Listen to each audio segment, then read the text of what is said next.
Good morning. This is about when a person, oftentimes it's our adult child, is working and is working decently long hours and earning over SGA, which would prevent them from prevailing on a Social Security disability or an SSI claim or a DAC claim. DAC meaning disabled adult child. And parents, are often understandably concerned because they're not going to be around forever. And, as parents, our biggest goal is making sure our children are able to take care of themselves, or are well situated when we're gone, when we're not there to make sure everything's okay. So what to do in the instance when your child is disabled, they are working full time, but that could be, if that job no longer existed, or in time that child will have maybe physical problems that would prevent that job from continuing forever. Is it possible for them to get benefits now despite having this job that is really good for them, keeps them out and about, they're productive, it does great wonders for the psychology of a person, I think. So they do have something, and this is if the person is working at a job that is really limited in nature, and kind of the value of what they're getting paid exceeds really what they're providing their employer, but it's kind of like a subsidy.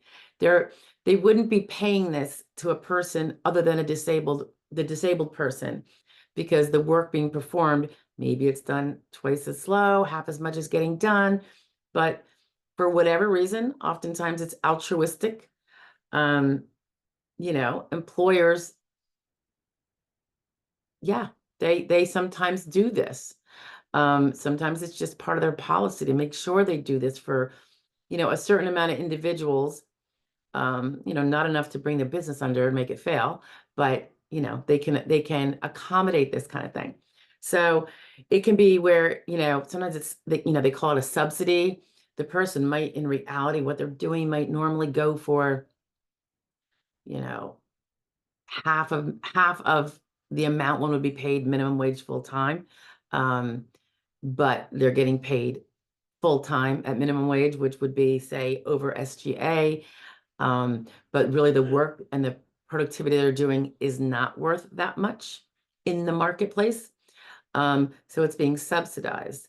There is a form that you can use, and you want the employer to fill it out. Now, the SSA, I think on request, or if they have suspicions that something could be subsidized, they might try to also help the claimant by sending this. But I don't see why a person themselves, a parent or whoever, could not give this form to the employer. And if the employer fills it out in the way that's expected, um, that might, right then, that worker, the disabled worker who's making too much for SGA, may be able to file Indeed for benefits, prove that he's medically disabled from performing a full-time job in a competitive work environment.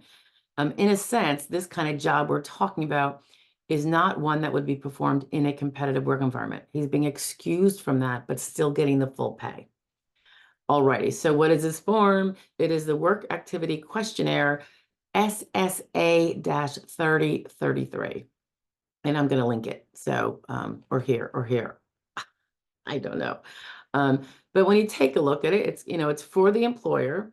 The employer puts down the business name, the employee's job title, the hourly wage, the hours per week, when the person started that job, and if that work ended, when did it end? Some of the questions they ask the employer are, does the employee complete all the usual duties required for his or her position? That's like if it was given to somebody else who was not impaired, is this impaired person, doing all the same duties?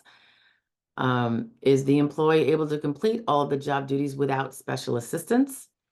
3, does the employee regularly report for work as scheduled? 4, and I'm thinking 3 might allude to kind of allowing that impaired person to not show up more than an unimpaired person would be permitted. Because that itself could be the accommodation of sorts. Number 4, on average, does the employee complete his or her work in the same amount of time as employees in similar positions? That goes to that speed and pace and productivity level. Then there's a section where you can check off types of special assistance, if any, that the employee is receiving, that is not regularly given to employees. This would include things like fewer or easier duties, less hours, lower production standards, special equipment, irregular hours, more breaks, rest periods, extra help supervision, special transportation, frequent absences, something we kind of alluded to above, and lower quality standards.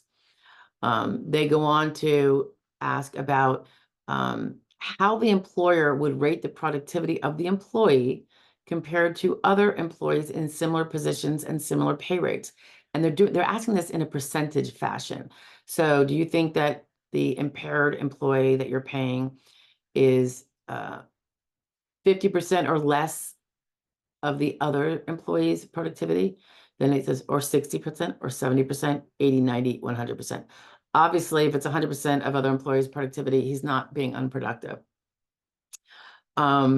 I don't know if they have a minimum, like 100%, that one's not going to be a cause for treating this income as non-SGA, although some of the other questions may. But then they have the 90, 80, 70, 60, 50. I wonder at what point, I can't think the higher ones would really be the clinchers because, you know, relatively successful employees, particularly at the unskilled type of jobs, I think, they can run the gamut. I mean, you can have guys that are like your A guys, and then you have your like B minuses and your C's. And at some point, is it a D where they get, terminated? I suppose that would all depend on the ability to hire other people. Is it a marketplace where people don't want to take jobs and you might not be able to replace even that kind of weak employee? Anyway, I digress. Another question they ask that the employer would be asked is if they were paying the employee more per hour, are you paying the employee more per hour than you would another employee in a similar position? And it says, if yes, what would you pay another employee in a similar position per hour? So that would, I guess, cover the situation where the person's doing minimum wage type work. And whatever that is these days, I don't even know, because no one seems to be getting paid minimum wage. But if it's bagging groceries, for instance, that they pay people, generally that would be like a $8 an hour job, and maybe they're paying this guy $14 an hour because he's impaired. That would be, something that would be of interest, because if they paid him what the other person was getting paid, he would not be over SGA perhaps, and he'd be able to file. Or it could be where he could be able to continue his benefits. It can, this can crop up at any time, before a claim, during a claim, after a claim, if they're looking back at some work you did. And they do go on to also ask about unsuccessful work attempt. We do unsuccessful work attempts frequently. In fact, every new client I have, when we are filing for them, we do this analysis to see if we can get their alleged onset date earlier than what they might think it is. So we try to figure that out.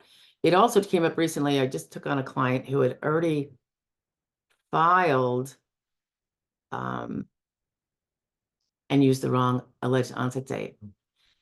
It was actually the SSA field office that I think didn't delve to find out that it would have been an unsuccessful work attempt, and his alleged onset date would be before that unsuccessful work attempt. Anyway, so they ask questions about that, which would include, is the person frequently absent from work?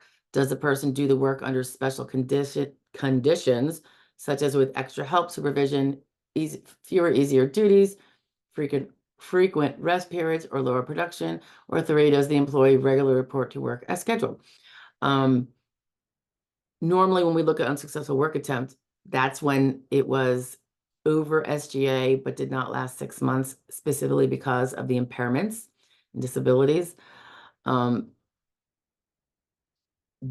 if there was such an SGA, but unsuccessful work attempt, they are also apparently inquiring as to not only was it unsuccessful because it didn't last the 6 months, despite being SGA, but maybe it's not SGA because, again, they're getting all these accommodations that one wouldn't normally be paid at that rate for. Anyway, okay, SSA 3033. It's a very short, it's like a 2-page questionnaire. When you get to the page, it's going to look like 5 pages, but the first 3 are just the cover letter that the SSA would be using to send to an employer.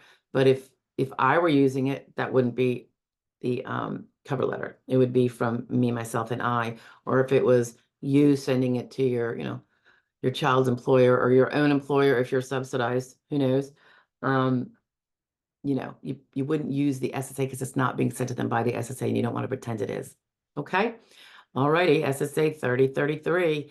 I think it's probably underused. I think a lot more people might be particularly cognitively impaired people, particularly youth, who have been helped to get a job because it's so good for them to earn their own money and get out there and on so many levels. But it might just be that their work is subsidized and maybe they could be collecting disability as well.